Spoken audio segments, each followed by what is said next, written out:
Hey guys, and welcome back to my channel.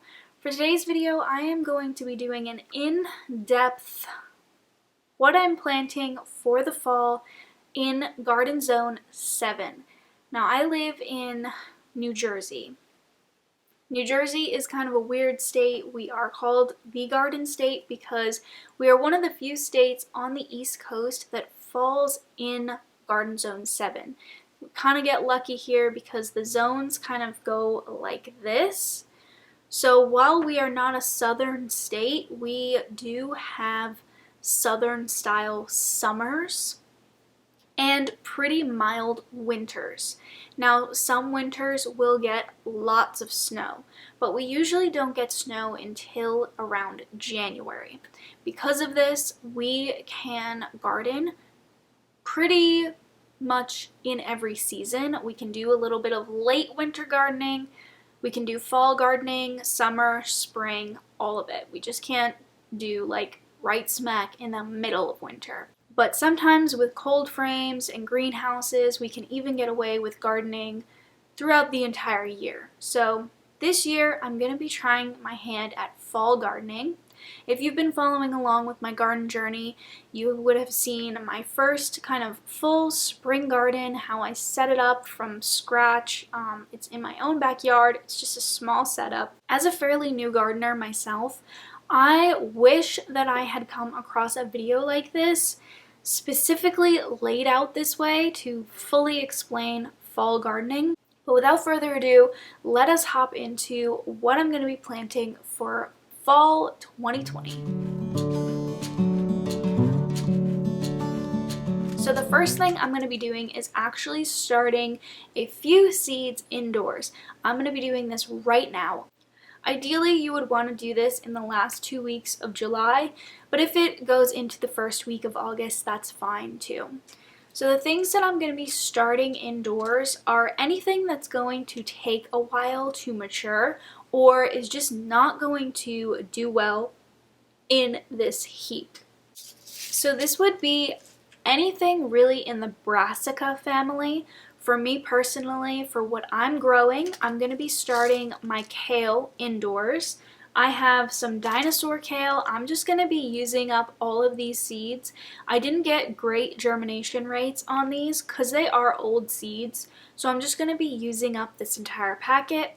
And then I'm purchased a new packet of seeds from Botanical Interests. If you're interested in seeing my seed order haul on everything new that I ordered, I'll leave a link to that in the cards.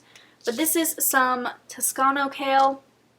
Really, really delicious variety of kale that I'm excited to be growing. So all of your kale you want to start indoors. So like I mentioned, the brassicas. So the two brassicas that I'm going to be starting indoors is my Napa cabbage and my early green broccoli. Also some broccoli rabe.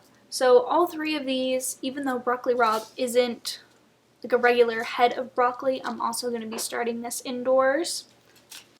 The last two things I'm going to start indoors just don't germinate well if the temperatures are around 80 degrees, and currently our temperatures are around 90 to 93 every day, so we haven't gotten a break in temperatures yet. So just to be on the safe side, I'm also going to be sowing my kohlrabi and my butterhead lettuce indoors. But that's all. That's it for indoor sowing. The rest of this stuff can be sowed directly outside. So the first round of direct sowing can be done in early August. You want to wait until your heat breaks. So this is pretty much where you're going to have a consistent of high temperatures, probably in the 90s, really high 80s. You're going to want to wait until you get a week of about lower temperatures, so anything kind of like 85 degrees or lower. Then you'll be able to direct sow all of these things. The first things I'm going to be direct sowing are my lettuces. So we've got some rocket, some Bloomsdale spinach, and then just some Corvair F1 spinach. This again is a packet I'm just going to be using up. I'm not expecting great germination on this, but I don't want to throw the seeds out, so I'm just going to throw them in the ground and see what happens. You can also do a second round of herbs in August, herbs and flowers. So I'm going to be doing a second sowing of calendula and some dill. My dill did not do great in the spring and summer, so I'm going to be sowing quite a bit of dill to try and get a decent harvest out of it. And then I'm also going to be direct sowing my beans. My beans did not do well in the spring. They just didn't grow. They didn't germinate. So the beans I'm going to be growing are French bush beans and the Blue Lake bush beans. Bush beans are really easy to grow. They're great for freezing, which is pretty much what I want to do with them. So that's everything I'm going to direct sow in early August. Then we roll into September. So you have to be careful in September because you have to plant things that are either going to be okay in a frost or have a short growing period. So these are going to be things that you would typically first start in spring. So I'm going to be doing a lot of root vegetables. So basically all of these are root vegetables. The only non-root vegetable I'm going to be direct sowing in September are my snow peas or sugar peas, sugar snap peas, because peas do really well in cold climates. So I'm going to be sowing these like maybe last week in August, just so that I have enough days for them to mature.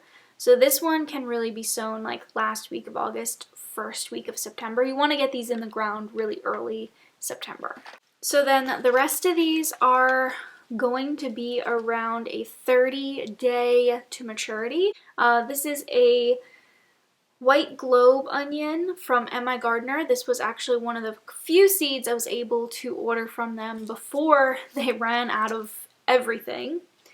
Then I'm going to be growing a daikon radish and some Danvers carrots. Again, this is pretty much all the stuff I wanted to grow early spring, but didn't have the early start to do so. And then some beets. I have colorful beets, which I'm just going to try and use up this packet. And some golden boy beets. Some Easter egg blend radishes. Cherry radishes. I actually was able to successfully grow these. I got a really tiny radishes out of them. But I'm going to try and sow them again. And then some French breakfast radishes. So that is everything that I'm going to be growing for fall 2020. I am hoping to see a really good harvest, hoping to be able to save a lot of these things, can a lot of these things to hold us over for winter. But I'm also going to be experimenting with a couple cold frames, and I'll show you guys that whole setup to try and extend my harvests through the winter to see if that's even possible. So I hope you guys enjoyed this video. Let me know if you're going to be doing a fall garden down below. If you did enjoy this video, make sure to give it a thumbs up. And if you haven't already, be sure to hit that subscribe button so you don't miss when I post a new video. And I will see you guys in my next video.